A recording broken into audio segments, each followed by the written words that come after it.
When it comes to the Hebrew scriptures, the Old Testament, it's fair to say that almost every day is Father's Day, especially in the book of Genesis, which relates not only the foundation narrative of creation itself, but the origin story of a people, God's chosen people, Israel. This first book of the Bible traces carefully the bloodlines of our great ancestors in faith through fathers and sons and their sons' sons. Principal among them, of course, is Abraham. He is the great patriarch of not one but three global monotheistic religions: Judaism, Christianity, and Islam. It is through Father Abraham that God offers blessing and promise to numerous nations to come, as well as a massive, uncountable lineage, as many descendants as there are stars in the sky. Yet what a heart-rending text we read from Genesis on this Father's Day. The tale of a cruelly fractured family, of a father, Abraham, caught in an emotional standoff between the mothers of his children, a father forced to choose between his two precious sons. One, Isaac, he will keep as his own. The other, Ishmael, he will send away forever. And while it's true that fathers and sons make up the strong branches of our biblical family tree, it tends to be the tiger mamas in Genesis who drive the story. Sarah and Hagar lead the pack. Each fights for the rightful inheritance of her son, each jealous and resentful of the other mother's place in this divinely ordained genealogy. So you may wonder why I don't just skip over this harsh and hard-hearted Genesis story of family estrangement altogether and focus on today's gospel lesson instead. Well, as you may have noticed, in Matthew 10, Jesus announces to his disciples that he comes not to strengthen family ties, but to sever them, complete with a sword. Reject your parents is not a favorite Father's Day sentiment in the CVS greeting card aisle. These are dangerous texts. They have a long history of interpretation, some of it hurtful, some just plain unhelpful. But there is good news, I believe, for people like us. In this age of setting families and citizens against one another in the name of loyalty and patriotism. To get there, let me start with a super short recap of the Hagar, Sarah, Abraham saga. First, let's remember that the God we meet in Genesis is not morally indifferent. God's essence is ethical. Goodness and purpose and meaning are expressed in a promise, in covenantal relationship between God and humanity. And it all begins with a would-be father named Abram. We know him as Abraham, but before he was renamed by God, he was Abram, a 75-year-old man chosen and sent by God away from his father and his father's lands to a new place, a new homeland. But God's promise is not just about land. Abram is to become the father of a great nation. Now, Abram has a wife, and here's where the trouble begins.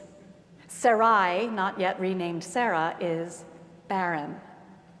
Even before they leave Abram's homeland, Sarai, his wife, has been unable to conceive and bear a child. God's promise meet human reality. 10 years go by.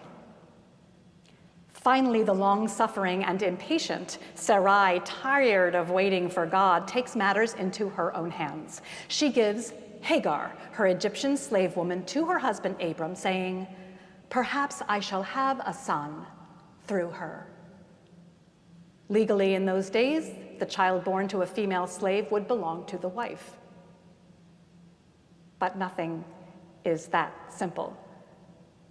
Hagar's pregnancy only fuels Sarai's desperation. The two women despise each other. The slave woman looks down on her mistress. Sarai punishes Hagar, and the pregnant Hagar runs away.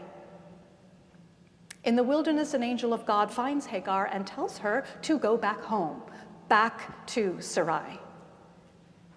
The angel wants Hagar to name her son Ishmael, which means God hears. And then the angel makes Hagar a promise, astonishingly similar to the one made earlier to Abram. Hagar herself will have descendants too numerous to count. Okay, now fast forward 13 years to our text today.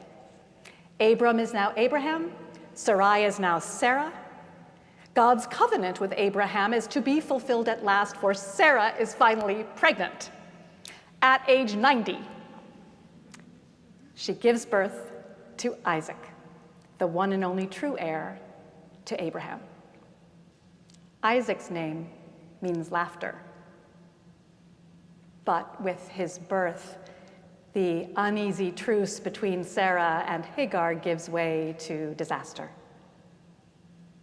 Some translations suggest Ishmael was taunting his baby brother Isaac. Others describe the brothers as simply playing. Either way, Sarah, the jealous mother, doesn't like what she sees. She demands that Abraham get rid of this slave woman and her son to make sure big brother won't be around to challenge Isaac's inheritance, to threaten the promise of God. Abraham is very upset, torn between conflicting loyalties and loves. Ishmael is his son. He might have resisted Sarah, but Abraham trusts God, and God seems to validate Sarah's decision, promising great things for Ishmael as well. So Abraham casts out Hagar and Ishmael into the wilderness again with a little bread and water. Abraham won't ever see his firstborn son Ishmael again. And time is so strange in this story. Ishmael is 13, yet he seems much younger and more vulnerable, as we read that Hagar carried her child on her shoulder and casts him under a bush to die. No matter. What's important is that God hears young Ishmael crying. God turns up, and lo and behold, it turns out that God is not just with Sarah and baby Isaac. God is also with Hagar and her boy Ishmael. Moreover, God continues to be with Ishmael, now and forevermore a biblical outsider who leaves the stage at this point and only returns to bury his father.